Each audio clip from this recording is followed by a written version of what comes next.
Oh, Stephen Davis, you played so nicely. And now you're walking back to the pavilion, out for 49. You must praise the bowler side, Ajmal. Well, it's by no means a game of perfect, and I think he's played enough exhilarating strokes to tell us he's got a great talent. Nice 49 from Davis. It's 113 for 1.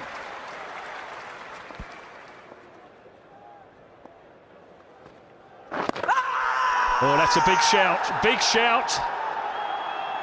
But umpire Doctorow saying not out. Shahid Afridi as captain, following through halfway down a pitch. He can't believe it. Hawkeye suggesting that on another day an umpire might have gone with them, but that is only just glancing the top right-hand corner of the set of stumps. Oh, it works for Afridi. Yep, that's his battle. It's not Trott's. It's Pakistan's moment. They're back in it big time.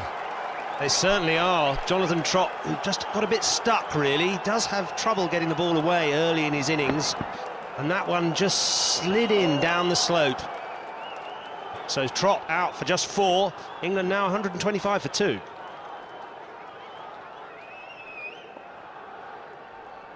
Ian Bell's first ball. Oh, they ask for LBW. It's a good call, and it's not out. Way. Bell here because of the 100 he made the other night for Warwickshire to win the 40-over trophy against Somerset. Well, he might have creamed the Somerset bowlers to all parts, but this is a different matter. This is a different situation. That one, though, missing leg. Good decision.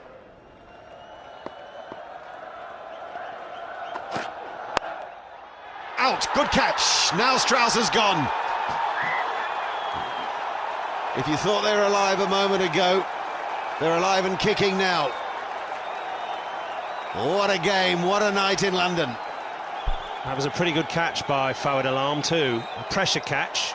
Strauss, who'd been starved of the strike for a while. It was just a little bit of impatience, but it was there for the shot. Just got underneath it slightly and sliced it to that delighted fielder at backward point. And a glum face from Andrew Strauss after a fine innings. England have only scored 13 runs in the last 5 overs. There's the kind of pressure they feel under. Strauss made 68. It's 127 for 3 with a further 139 needed.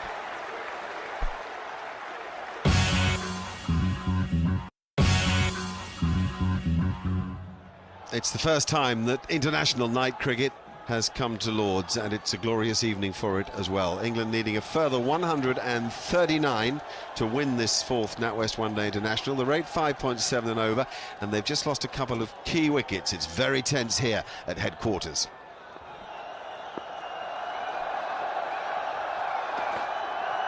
Oh, what a delivery first up to Paul Collingwood. Brilliant from Akhtar at pace, 93 mph.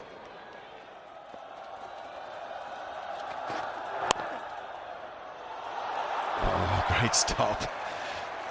It's what happens when these games of cricket sway in momentum. You suddenly find people doing things they wouldn't otherwise dream of.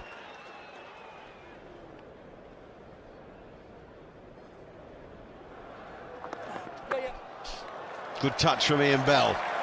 We haven't had a boundary for 13 overs. So to some degree at least the shackles are broken. Bell is in touch, he knows this pitch. This is the pitch on which they played that match on Saturday. He was the match winner then, can he be again?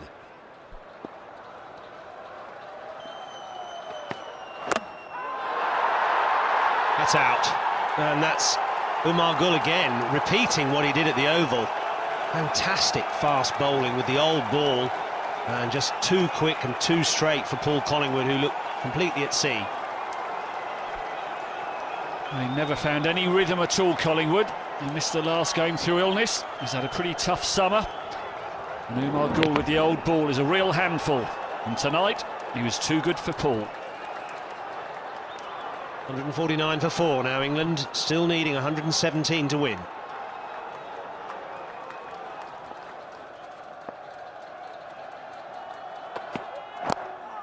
That's 4 runs.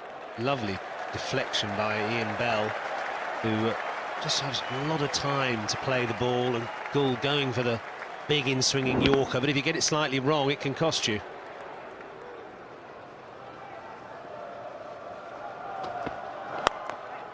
Oh, he's crashed that through the offside. Eoin Morgan, is this to be his night? 61 in a losing cause at the Oval. Well, that's a fine way to start.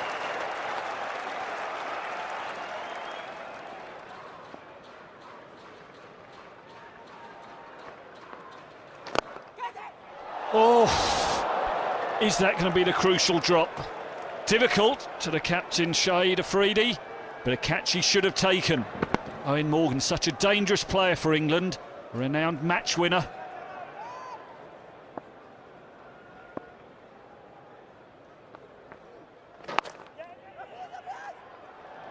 Well, England just need a little bit more than just these singles. It's 169 for 4. The rate has crept up to just over 7.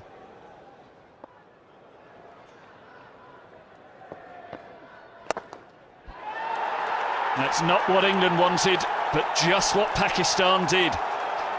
Ian Bell played nicely, but the pressure was just building up. They bowled well, Pakistan, they fielded well, and England now are in deep, deep trouble. Pakistan have played supreme cricket in the last hour of this match. Against players in form, quality players such as Bell and Morgan, they've made it very difficult for them to break away. And well, they might celebrate, and their supporters in the ground who are having a great night. They're on their way to winning this match, and they can sense it. Bell goes for 27. It's 1-7, 1 for 5.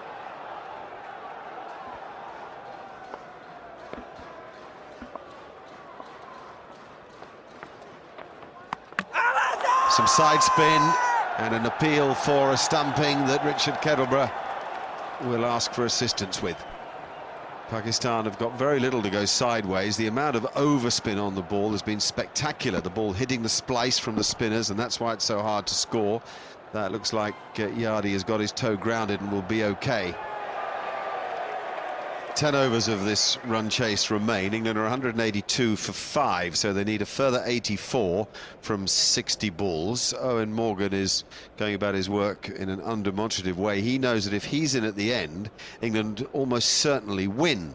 So the key is to someone at the other end take the risk for him. There may have been a case for Tim Bresnan, who's such a good striker, being in before Yardy. As it is, there's a point at which Michael Yardy would have to make a decision about when he goes for it. Broad, Swan, Anderson, they can all bat.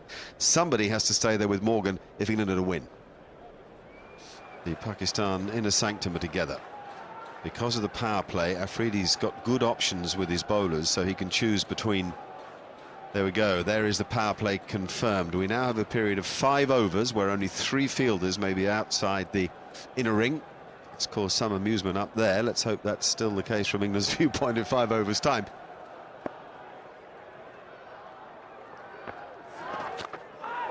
Well, he'll give Morgan some credit for being brave enough to try it under a bit of pressure. It's his stroke.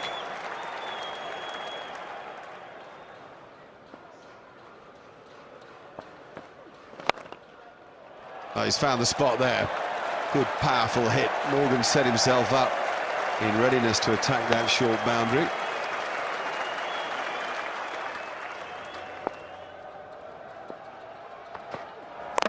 No, he got him. Shoaib Akhtar is the man. And doesn't he love it? Back into the attack. Hasn't been strong in his second and third spells throughout this series, but he does the job for Shahid Afridi here. Excellent bowling from Shoaib Akhtar. Change angle, came around the wicket, crowded out Michael Yardy. Yardy trying to run the ball down to third man where there was no fielder. All he could do was get an inside edge onto his leg stump. Pakistan are dreaming of winning this game. England are now 197 for 6.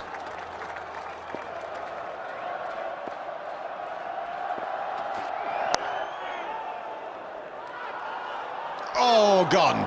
Just needed a hit. Simple as that. Bresnan stranded. He had no idea where that ball had gone.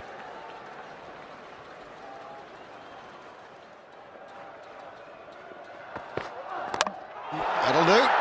Umar Gul is the man this time. Oh, this is wonderful bowling. It's accurate, it's full of pace and power, but most of all, it's got passion. Real passion from this Pakistan team tonight. And I think there's a hint of Waqar Younis about that delivery. The Pakistan coach, he would have been proud of that, watching that on the Pakistan balcony. Late swing, real pace as well, and great direction.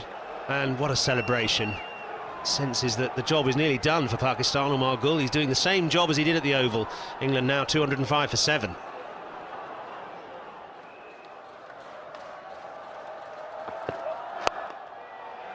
Oh, dropped it.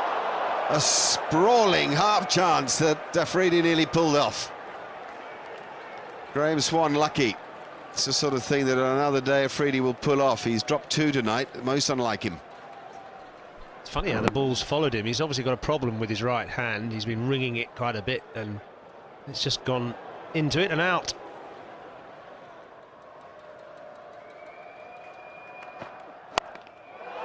I'm afraid that could be the end for Eoin Morgan.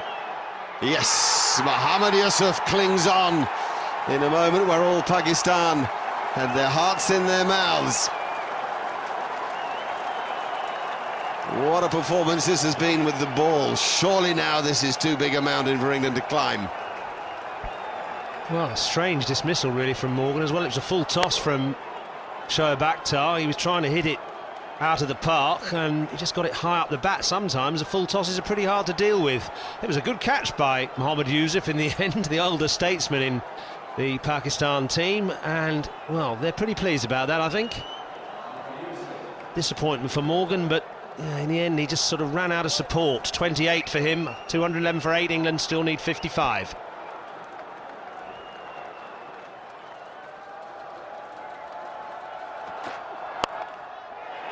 There's a good stroke. 4 runs for Graham Swann to lift a few English spirits around the place. Every time that Shoaib Akhtar has been a little bit wide tonight, he's flown around the park. When he's bowled straight, he's been almost impossible to bat against. He seems to be battling a bit with a side strain. Clever, slower, clever, too good. What a cricketer Umar Gul is under pressure in one-day cricket. He won him the game at the Oval, and with Shoaib Akhtar he's doing the same here tonight. In fact, he won Pakistan the World 2020 title in 2009 as well, with bowling of this quality. When you're facing a 90-mile-an-hour Yorker and then you get one of 75, you're through your shot too early. It's beautifully crafted wicket, the versatility he shows and the way he drives the initiative home, sensational. 224 for 9 England, the last rights are upon them, still 42 to win.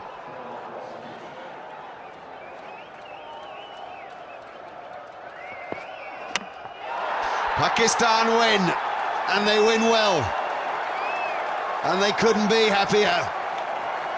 These are difficult days for the game, and these cricketers are at the centre of everybody's attention.